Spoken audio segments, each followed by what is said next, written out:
Hello, everyone, and welcome to AP US History for Winners with your teacher, Mr. Johnson. Last time we finished up Unit 4, which spanned from 1800 to 1848, and today we are going to start talking about Unit 5, which is going to span from 1844 to 1877. So if you are ready, let's begin. Now, the first thing we need to talk about is a term called manifest destiny. You might have heard this term before, but what does it really mean? This is the belief that it was America's God given right to expand from coast to coast. So, to expand from the Atlantic all the way to the Pacific coast. And this is often backed up by the idea at the time of white superiority, the idea that white people are deserving of this land over people like Native Americans. Okay. And it's associated with the time period of the 1840s and 1850s. It has some context and roots with the Louisiana Purchase and how America gained, a lot of that land thanks to Thomas Jefferson purchasing that from the French. And there's some key associations with how America got Oregon, how America got Texas, and how America is going to end up fighting a war called the Mexican American War. And this is a very famous painting on the right by a guy named John Nash, and you can kind of see this is kind of the idea of manifest destiny, right? Of this person, maybe this angel, spreading America's culture and technology west, and you can see the light and the dark and the kind of the artist's opinions about how manifest destiny was a good thing. So this is a great painting to kind of be aware of and to kind of keep in your head. It's a good one to think about for manifest destiny. Now, the first things we need to talk about in this unit is actually some political elections, because it's going to help us understand kind of the feelings at the time. Okay, so we're going to look at the election of 1840 first, and this is where we see William Henry Harrison, who's a Whig, going up against Martin Van Buren, who is a Democrat. All right. So Martin Van Buren, like we said, Democrat. He was the vice president of Andrew Jackson. He was the president in the previous term. Okay, so he's an incumbent, but there's a lot of economic issues, so he ends up not winning. And the winner of this election is the Whig, William Henry Harrison. Okay, now he is a war hero. He fights in this battle called the Battle of Tippecanoe. And this was a battle between the United States and some Native Americans called the Shawnee, where the U.S. wins. And William Henry Harrison is going to use this experience to create a campaign song called Tippecanoe and Tyler Too. And it's pretty famous, and it goes on to kind of help him win the election. And it's kind of one of the first examples of like some modern campaigning. So that's why it's kind of important to know.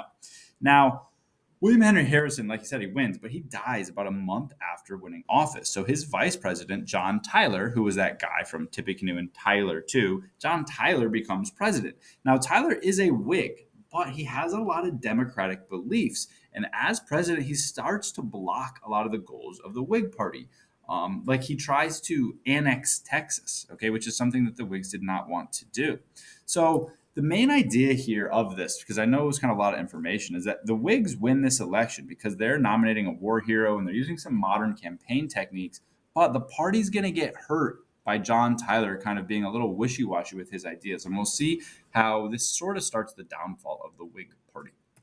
All right, next election is the election of 1844. And here we see Henry Clay, a Whig and a very famous person. We've heard of Henry Clay before with his American system and all the compromises, versus a guy named James K. Polk. Now, John Tyler, you may be wondering, why isn't John Tyler running? Well, remember, he was kind of a Whig, kind of a Democrat. He doesn't run, and he ends up actually backing the Democrat, okay, even though he was a president for the Whigs. All right, so John Tyler doesn't run.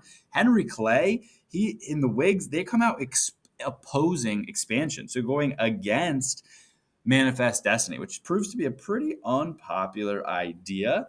Going against that is okay. And so the Whigs in this point, they start a little bit to unravel because of the party split between pro and anti-slavery, and we'll kind of see that continue in the next election.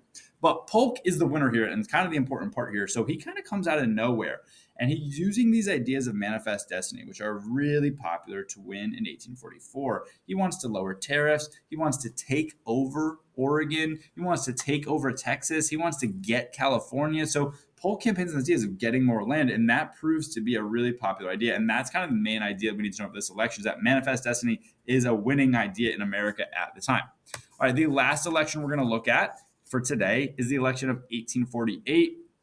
And this sees Zachary Taylor, who is a Whig, versus a guy named Lewis Cass, a Democrat, versus Martin Van Buren from a party called the Free Soil Party. So we see three candidates here, and that's going to kind of be some important part here.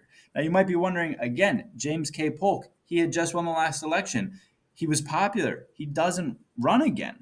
Well, he basically accomplishes everything he wants to do in his one term. Everything he sets out to do, like I just told you about, he does. So he says, well, I'm not running again. I don't need to. I did everything I wanted to do.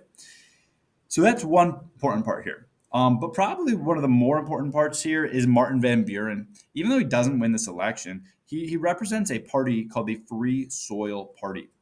Now, Martin Van Buren, right, he used to be a Democrat. And at his older age, though, he starts to become against slavery. And that's where we see this party called the Free Soil Party get created. And we really need to understand this term. You got to memorize this one, Free Soil Party. And what they believe is that there should be no new slavery in any Western land that's gained from Manifest Destiny. Now, they're not against Southern slavery. Southerners, they can still have their slaves, but they don't want any new slavery. Now, regardless that they're saying Southerners can still have their slaves, most Southerners are against this idea. They don't want it to happen. But this Free Soil Party is going to be really important because it's going to shift the focus of politics from this election and up all the way to the 1860s to slavery is going to be the biggest topic that's going to be talked about and dividing people. Okay.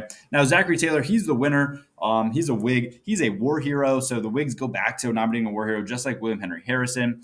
Now, he is a slaveholder, but he has a Northern vice president who's named Millard Fillmore. And Zachary Taylor also, just an interesting note, when I was doing my research here, he was like a real political novice. He was mostly just, like I said, a war hero. He hadn't even voted before, and he gets nominated, which is kind of crazy. So anyway, Taylor wins, but he dies in office after about a year, okay? And Millard Fillmore becomes president. And so we see the Whigs, right? They had nominated for president a pro-slavery person with a anti-slavery vice president. And then the pro-slavery guy dies.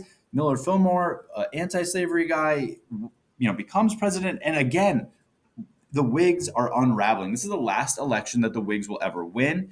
And this party's going to get split, and a lot of people are going to get split over this issue of slavery. So, main idea here, we got to understand the Free Soil Party and that the focus of slavery is becoming so huge that it's breaking up parties of, that used to be traditionally held together. All right, so that's done with elections. Now let's talk about some land that America gains. So the first topic we're going to talk about is Texas. Texas used to be a part of Mexico, all right? But in 1836, Texas declares independence from Mexico. And there, in this independence fight, there's this famous battle you probably heard of. I wanted to mention. It's called the Battle of the Alamo. It's actually a victory for Mexico, but it was inspiring for a lot of Texas independence fighters. One guy named Sam Houston was involved. Okay, Houston, the city is named after him. Okay, so it was inspiring for the Texas independence fighters, and Texas eventually gets their independence, and they're their own country for a little while. But in 1844, the presidential election starts to focus on Texas. Okay. And we talked about how James Polk wants to get Texas, wants to annex Texas, and he campaigns on it. And when he wins, he does it. In 1845, Texas is annexed by the United States. It's taken over. However, one important note, the boundary is not super settled. Where does Texas end? Where does Mexico end? And they're going to have to fight a war called the Mexican-American War over this issue. We'll talk about that war next time. All right, another piece of territory we're going to talk about. Last one territory for today is the Oregon Territory. And you can see it's made up on this map here. In current states, it's like Washington, Oregon, Idaho. Okay, and at one time, just so you know, about 4 different countries had claimed this area: Spain, Britain, Russia, and the United States. But the U.S., with the concept of manifest destiny, is going to believe that it should be theirs. So another important note here is the Oregon Trail in the early to mid 1800s. This is a time, and you might have heard of the video game before, right, where a lot of settlers are going to start to move into Oregon, and they're going to flood this area. And these are a lot of American settlers, okay? And so America's going to kind of feel like this should be theirs. All right, but as far as where America begins and where British Canada ends and all that, it's not very settled. So they have to figure this out. And again, who figures this out? Our Manifest Destiny president, James K. Polk. And he campaigns in the election of 1844 on this idea called 54, 40, or fight, which is that they want to set the line of between Canada and America at the 54-40 line of latitude. And that's what he campaigns on. Again, helps him win. Now, eventually, the U.S. and Britain settle on a different line, the 49th parallel. But what you need to know is that U.S. does gain Oregon. James K. Polk campaigns on the idea, and it's a very popular idea. So that's kind of it for Manifest Destiny. But let's think about the impacts. What's significant about it? All right. What are the effects? So first of all, economically, America is going to gain a lot more natural and mineral resources from this new land. New land. We'll talk eventually next time about the California gold rush, right? So there's a lot of new land, a lot of resources America is going to gain out of this, and it's also going to push for the development of transportation systems because people have to access this new land. So eventually, we'll see like the Transcontinental Railroad becoming a thing. Okay. Religion is also an idea here. So people seek religious refuge in these states because there's not set up already. So this religious refuge idea is going to lead to more people moving west, and we see this with the Mormons. We kind of talked about that a little bit in our last unit. And now talking about Native Americans. Native Americans are going to lose a lot of their land with Manifest Destiny, and they're going to get pushed even further west. Eventually, a lot of Native Americans are going to get forced onto what they call reservations, which is areas of land that America is supposed to allow them to have their independence. There's a lot of issues and a lot of losses for Native Americans here. It's not a very positive idea for Native Americans, okay?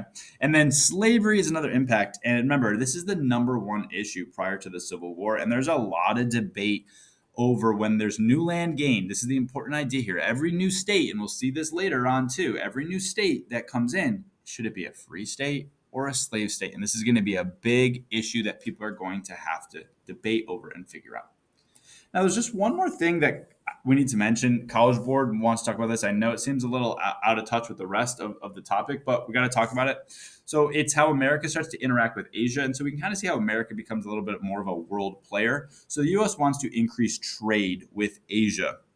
And they want to open up economic and diplomatic influence, which means they want to make more money and they want to have more diplomatic or more like conversational ties with Asian governments. Okay. For example, this guy here, Matthew Perry, he's famous for opening up Japan. So making Japan more open to trading with America.